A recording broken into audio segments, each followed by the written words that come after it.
जय जगन्नाथ। नमस्कार प्रिय दर्शक बंधु, मु ज्योतिषाचार्य प्रमोद कुमार पंडा आपण स्वागत करुच्ची आपणकर प्रिय चैनल आस्ट्रो कल्याण चैनल। प्रिय दर्शक बंधु, जो व्यक्ति मन उक्त चैनल को देखुंत सब्सक्राइब करना सब्सक्राइब करूँ, लाइक करूँ, अधिक अधिक शेयर करूँ। एवं आसतु जानिमा मंगल महाग्रह परिवर्तनता जो क्यों क्यों राशि उपरे कौन प्रभाव पड़ो, स्पेसिफिक आज जोड़ी राशि जानिबा जे कि कर्कट राशि और मिथुन राशि उपर कौन प्रभाव अच्छे।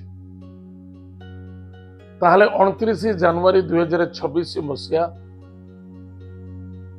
मंगल महाग्रह, जे मंगल महाग्रह को कहते ग्रह भितर मंत्री अटंती, बड़ साहसी, कर्मीवान, तेजियान एवं पराक्रम क्षेत्र में बहुत सफलता प्रदान करते। ताहले मंगल महाग्रह श्रवणा नक्षत्र को आगमन करिवे।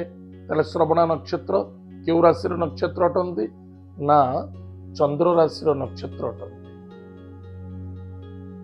ताहले जदि चंद्र राशि नक्षत्र, चंद्र मित्र होउचंदी कि ना मंगल ग्रह एवं मंगल मित्र मध्य चंद्र अटंती, जहा फल रे कर्कट राशि व्यक्ति मानकर सप्तम भाव होउची मकर राशि श्रवणा नक्षत्र।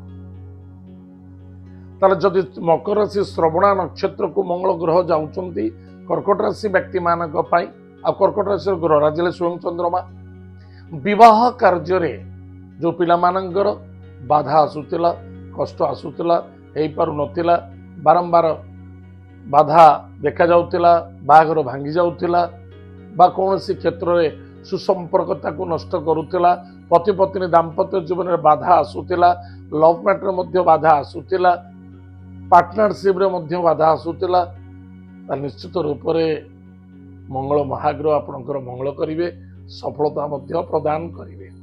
प्रिय दर्शक बंधु, मिथुन राशि व्यक्ति मानक पाए, जो व्यक्ति राशि होउची मिथुन राशि, विद्यार्थी विद्या क्षेत्र में सफलता अर्जन करिवे, अर्थनैतिक क्षेत्र में सफलता देखा देव, कर्म क्षेत्र में विजय प्राप्ति हो, नूतन कर्म क्षेत्र में जॉइनिंग देखा देव, बिल्कुल अष्टम भाव दूर यात्रा करिवे, सफलता देव, इन्वेस्टमेंट रे यथेष्ट लाभवान हेबे, किंतु स्वास्थ्य प्रति टिके ध्यान देबे। क्रोध, जिद्दी, अहंकार, इगो ये सब रखिबा उचित नहीं।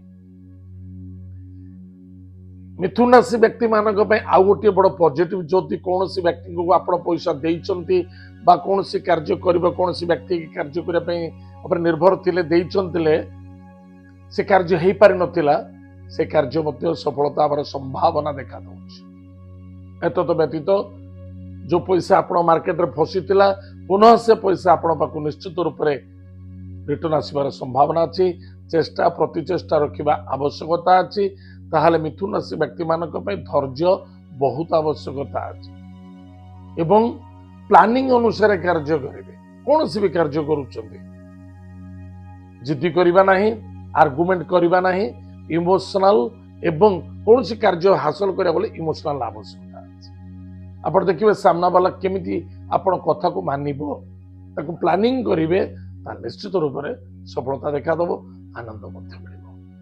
ताहले प्रिय दर्शक बंधु, आज हम जानिले 29 जनवरी 2026 मसीह मंगल महाग्रह श्रवणा नक्षत्र को जो जाउचंती कर्कट एवं मिथुन राशि पई कोन फलाफल अछि, आज हम जानिले। आज तो समय जाइछि, कार्यक्रम को आम एट रखुछु, पुणी देखा आगामी। जय जगन्नाथ, नमस्कार, हरि ओम।